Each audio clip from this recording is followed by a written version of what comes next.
Today, we have a visitor. She is a keynote speaker for women's retreats, leadership conferences, resource speaker for schools, also a Bible teacher, vocalist, and author of over 200 articles and devotions. If anyone can teach us about the spiritual discipline of devotional reading, it is my sister in Christ. You will need your Bible, scratch pad, pen or pencil, and a comfy place to hang out with me and our guests. This is podcast number 8. Now on to the intro.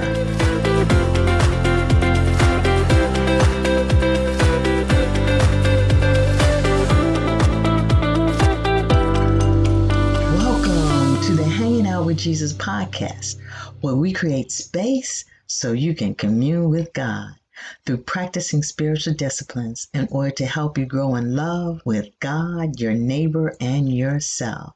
Hey, y'all, I'm Lyvita Brooks, teacher, author, and spiritual discipline equipper and encourager, bringing you practice time, demonstration, inspiration, interviews, and guidance on practicing spiritual disciplines.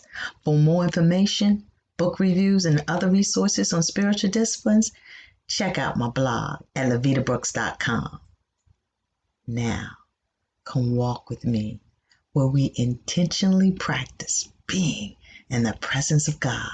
So stop what you're doing, cause it's time to hang out with Jesus and me, Lyvita. Let's pray. Our Father and our God, teach us how to sit in a listening posture that is alert to hearing and waiting on you to speak to us individually in order that we can grow in our relationship with you. Give us an ear to hear a word from you as we practice the spiritual discipline of devotional reading. In Jesus' name we pray. Amen. Today, we are blessed to have my sister in Christ who has been in ministry for over 25 years. She has directed women's ministries, a community food pantry, taught a community Bible study, and she's the author of Consider the Birds, Reflections to Make You Soar. I did a review of her book, which you can find in this month's blog at lyvitabrooks.com and also in goodreads.com. I'd like to introduce the psalm and welcome Jewell Utt to our podcast. Let's give her a silent hello. Did you hear that, Jewell? Yes, I heard that silence. And I sense a warm communion with your audience already as we join hearts for this brief time. You are the first person to join us on this podcast. This is a blessing. And you know, we are studying devotional reading. Your book, Consider the Birds, has actually changed my view of birds. I pay attention to them now, whereas before I look at them and keep walking. I really have appreciated the time with the Lord and listening to the birds outside, because in the morning when I hear them, I pay more attention to them. And then I start thinking about, well, Lord, what has all that got to do with what you're talking about today? And it relates. He always has a way of relating things. So what is your favorite bird? Well, that's a hard question for me because I love most birds, whether it's a large raptor like the eagle or hawk when they're gliding through the sky, or just a little mallard duck that's rolling along with the currents, or a medium-sized bird like a cardinal or a blue jay, or the small birds. We have some beautiful bluebirds and goldfinches and the hummingbird. I see the uniqueness and the flaws and the attractiveness of all birds. An easier question for me is, what bird do I dislike? And, and that would be the cowbird. And you can read why in my book, but the short answer is because he's a bad parent and a brood parasite. Yes, I remember reading about the cowbird. It it Hmm. it looks like a raven, but it has a brown colored head feathers, right? Correct. That's correct. I've always been fascinated by the eagle. That bird has some strength. I mean, you look at its wingspan, it's like massive. It has those eyes that stare you down. It has that determining spirit, looks like. It looks Hmm. like it's in control. I've always been fascinated by that bird. But the tailor bird, which I didn't know anything about until I read the book, now that's a cool little bird. Hmm. Hmm. Now, that bird sews things together, and that reminds me of me, because I like to work until the job is done. I didn't ask you here, so we can just talk about birds. I I really would like to know, and I'm sure our brothers and sisters of Christ would also like to know, how did you come up with this idea for a devotional well, on it considering the birds? Well, it came very naturally, and I'm really glad that you liked the book. But I'm most happy that you are able to connect with God through His creation. See, I had become so busy running events, teaching Bible study, writing articles, preparing messages, leading worship, and it all requires a lot of preparation and a lot of administrative work. So I was careful to stay disciplined with my prayer time and Bible reading, but I wasn't really connecting with God, if I were going to be honest. It was like I was checking a punch list. And so I got frustrated and I just got up one day from my quiet time. I went out on the deck and I want to read what I wrote in the book here for you. During a busy time of life, I lost my way. Not radically, but I practiced routine more than connection during quiet times. Prayer and study were task focused, preparing to teach, speak, run a meeting, or submit an article. In stillness, my mind kept wandering back to the next thing I had to do. Then I stepped out onto the deck, and that day I saw a red-tailed hawk soaring through the sky. Simply watching him instilled a calm I hadn't experienced in weeks, months really. Wanting more of this serenity, I began to observe the birds, and that organically slowed me down. Completely enthralled by their beauty and song, I set out to study them. And in so doing, I saw unmistakable parallels to our human behavior. So I thought I would put a book together that had either some unusual birds in it or unusual facts about common birds. So I would put that on one side, and then I took a Bible story or a personal story and put that on the other side that the reader could relate to.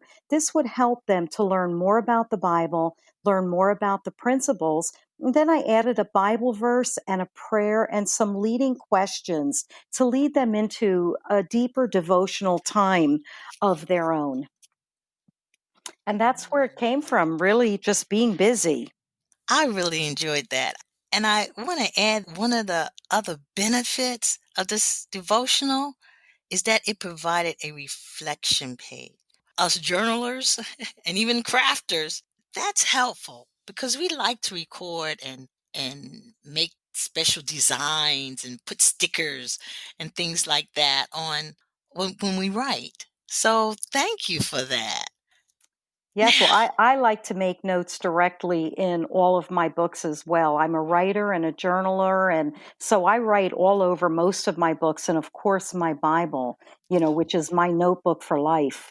I have yellow marks and red notes and everything in mine also. Hmm. Hmm. Can you teach us how to practice devotional reading? Now I'm going to sit back and listen right along with everyone else and just give us some tips on how we actually practice this. Okay. Well, the Bible is unique in that it speaks to us individually. So, everyone, as they're taking their quiet time and really being still before the Lord, they're going to hear from the Lord differently than I would. They're going to hear circumstances and principles that apply to their own lives. So, reading a devotional helps to quiet us down and set our mind on our relationship with God. And it makes us sensitive to biblical precepts. It helps us to figure out how to put them into practice in our everyday lives. So when I'm ready to spend time with God, I go to a quiet place. I take my devotional book, a Bible, my notebook or journal, and a little memo pad. And I begin with prayer. I always ask God to speak to me as I reflect on Him and just to reveal what He wants me to know for that day. Then I read and I reread the devotional and the Bible verses. And sometimes I look up the verses in my Bible so that I can read the entire story. That's where my notebook or my journal comes in. I use that in a variety of ways.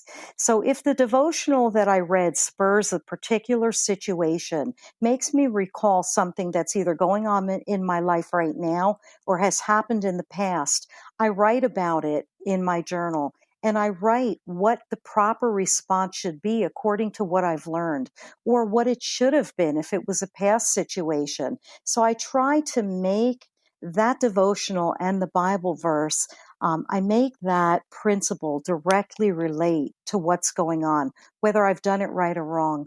So I might write the Bible verse and my answers to the questions in a journal. And that way I can look back on them. And if I'm having trouble in the future, I can look back and see how God has worked in the past. And so that gives me hope in the midst of, any type of turmoil. The other way I use my devotional and my notebook is I will write the principles that I've learned about in the devotional and how I can personally apply them to my life.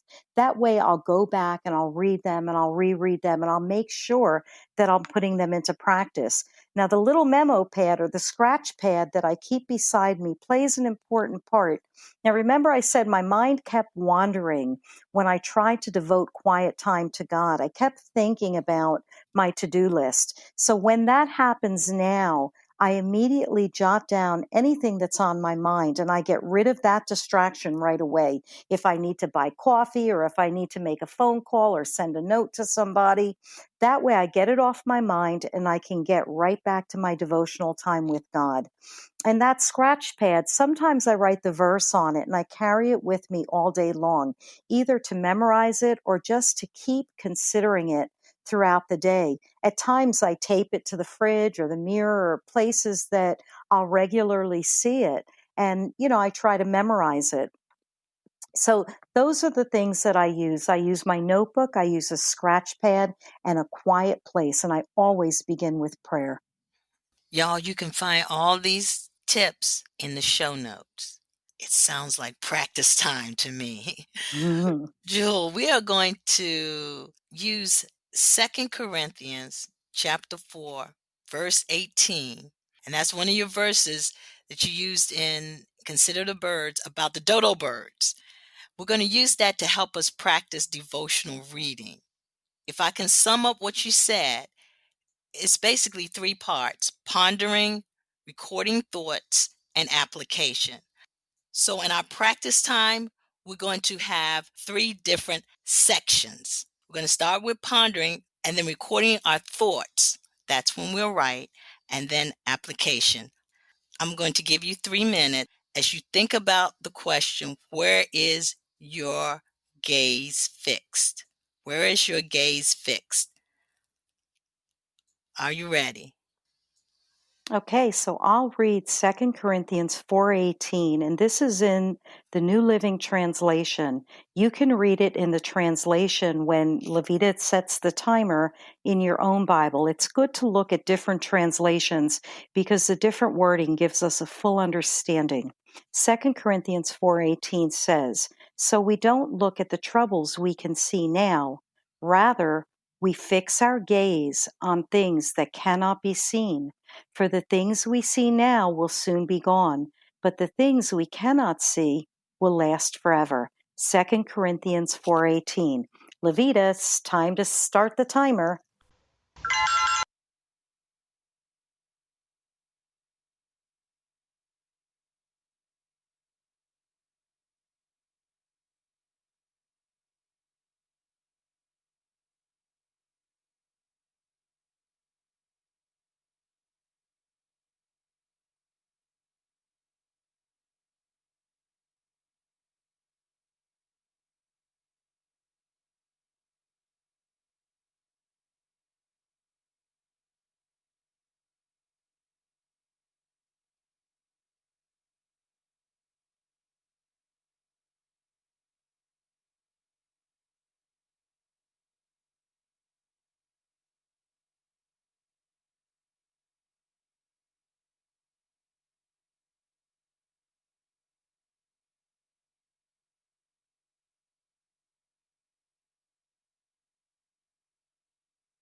All right. Now it's time to record your responses. I'm going to give you 5 minutes to do so.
Now, record your application.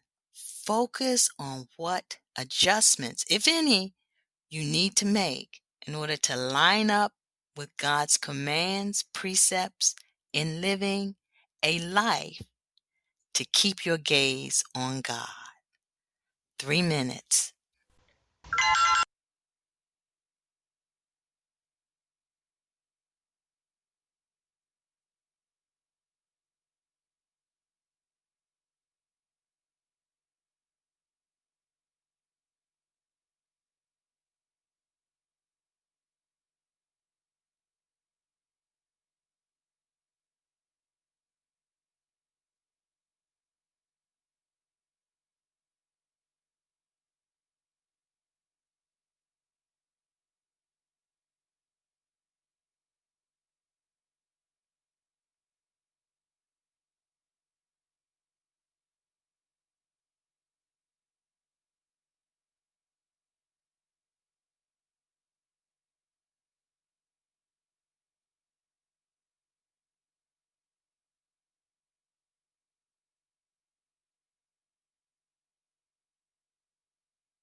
All right, that's the end of our practice time. So let's pray. Lord, I pray that the time my brothers and sisters in Christ has spent in devotional reading has helped them adjust their gaze where it's centered more on you. Continue to inspire them to spend more time in your presence and being amazed by the nature you made. In Jesus' name we pray. Amen. Amen. So what should be our next steps, Jewel? Well, after we pray, it's good to keep this on the top of our minds for the entire day. When you and I read devotions, we discover biblical principles. So number 1, throughout your day, stay alert to ways you can apply these principles that you've just learned to your own circumstances. And number 2, before bed, try to remember what the devotional was about. What was the verse about? What were the principles that you learned, and how did it play out in your day? You see, in that way, it comes full circle. You're not just doing the devotional, ending in prayer, and then you're done. You're using it throughout your day. So some people do devotions every day, but many people take the principles they learned and they ponder them for the entire week. that really helps them to really sink in. So whatever way you choose is the right way for you. I like that last one because many times when we go to bed, we go to bed. Mhm. So thinking about the principles that we've learned in our devotional reading while sleeping, now that's beneficial. Thank you. And I have a third step. It's to purchase Consider the Birds Reflections to Make You Soar. Jewel, who's this book good for? Well, this book is good for anybody. What it does is it brings the Bible stories to life, adding God's creation, which helps instill peace into us. It makes me think about John 14:27 that says, "Peace I leave with you, my peace I give to you. Let not your hearts be troubled, neither let them be afraid." See, the peace of God is found in his creation, and that's something that just helps us to calm down. So, this book is for anybody that wants to be a student of the Bible and learn to spend quiet time with the Lord. But it does it by helping you to also appreciate God's creation, you and the birds. So, what are you doing next? And where can we find Consider the Birds? Well, the book is available at Amazon. It's also available on my website, www.jewellutt.com. That's JEWELLUTT.com. So you can get it there. You can also read devotionals on my website, or you can subscribe to the website and you'll get a devotional every month. So, right now, I'm looking forward to the lockdown being over so that I can resume my speaking ministry Oh, in yeah. people's homes and in churches and in the schools. If you'd like to book an event in your home or at church, you can contact me through my email, jewellutt@yahoo.com, or through my website. My other things that I'm doing some webinars, I'm teaching Bible study online, and I am considering writing another devotional, Consider the Birds too. So that's Mm, what I'm doing. now that sounds interesting. Hmm. Y'all, you can also find this information on my show notes and in the blog. So, Jill, it has been a pleasure. I am very happy that you were able to join us and to be our first interviewee on this podcast. Well, it has been my privilege and my pleasure. Thank you for having me. And I look forward to visiting again sometime in the future to practice another spiritual discipline. Definitely. If you have not subscribed to this podcast, hit the subscribe button below so you'll be informed of the next episode. We post twice a month, and check out my website at lyvitabrooks.com. Hey, write your comments. Jewel and I would love to hear from you. So until we meet again on the airways, my brothers and sisters in Christ, continue hanging out with Jesus intentionally and daily. Jill, please join me in saying the Hebrew word for peace and goodbye. Shalom. Shalom.